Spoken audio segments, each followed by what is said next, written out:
I'd like to tell you the story about how I met my friend Gina, how we maintained a relationship over quite a number of years, and how that relationship has paid tremendous dividends to me personally. So, a number of years ago, probably in the early 2000s, I went to a meeting that we called the Information Security Awareness Committee in Contra Costa County, probably about 2001. And I sat next to this lady, and she was very animated, and her last name, which remained nameless, was Italian, and I asked her if she was Italian. She said she was. We had quite the discussion. She told me where her family was from. It had been a place I'd visited. And Gina and I became friends fairly quickly. We got along well. We had similar interests. Gina was working on her bachelor's degree. There were several things that happened in the course of work. She was able to reach out to me. I was able to provide her some assistance, which was really great for her, helped her get her job done. And then a couple years later, Gina left Contra Costa County. Didn't really know where she went until I saw something in the newspaper about something called the Terry Childs incident. This was a gentleman here that worked for the city and county of San Francisco that took a lot of the main core router passwords and stuff and hid them, changed them, and didn't let anybody else have them. That man did go to prison and is still there as far as I know. Gina's name came up because she was in the newspaper. She had just become the City and County of San Francisco's City Chief Information Security Officer, or as we call it here, the City CISO. I was happy to see that she had done well in her career. We later joked about it because the pay differential, even in the same job between Contra Costa and San Francisco, is like enormous. I continued to follow Gina's career with interest. As my career progressed, I wound up leaving Contra Costa County and doing some other things. We stayed in touch mostly via LinkedIn. I was always cheering her on when things went well for her. We all occasionally talked because we ran into each other at different events. And it was always good to see her. Many times she would drive to the city and I would take Bart and I caught a ride back with her.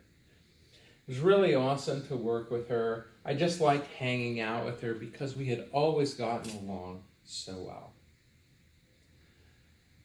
Then I see this job at San Francisco International Airport. And I thought, wow, it's a project management job and a cybersecurity job at the same time. That sounds like fun. So I decided to apply. Didn't think that much about it. I was applying for several jobs at the time. And then they called me. They did a phone interview and wanted an in-person interview. At that point, I realized that there was a serious possibility I could wind up with that job. So what did I do?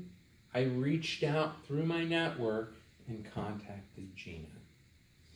So I called her and I said, hey, what do you know about San Francisco Airport? What do you know about the IT department there?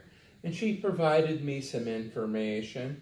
She actually knew the hiring manager. She talked to me about that for a while, what she knew, how she knew the people that worked there, and some of the players and people and how they tied into the rest of the city and county of San Francisco.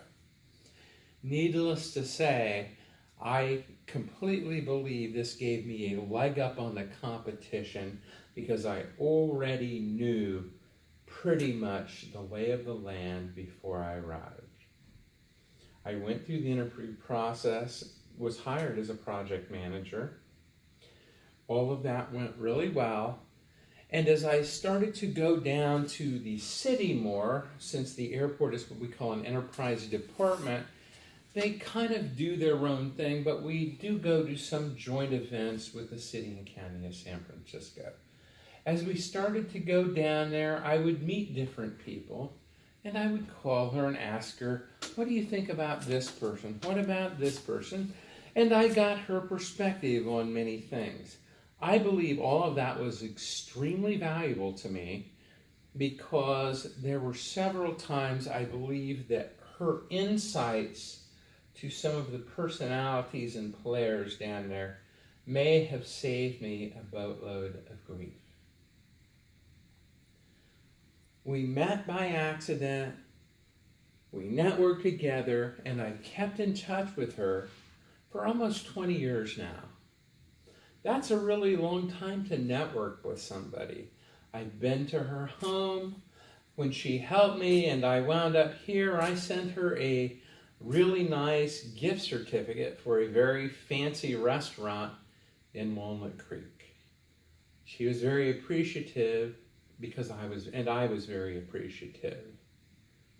One of the other things that I found interesting is about the time that I arrived, she had just left, probably 6 months before, and gone on to bigger and better things. First a stint at another company, and currently she's like a division at Nissan, works as a division at Nissan CISA, where she deals with the security of fun things like unmanned vehicles, self-driving cars, or whatever you would like to call that. We still talk occasionally. There's always things that her insight, not only as a former employee in the city and county of San Francisco, but especially as a department head in the city and county of San Francisco, her insight there is absolutely beneficial to me. I'm very greatly appreciative of her time. I've thanked her many times for her mentorship and help.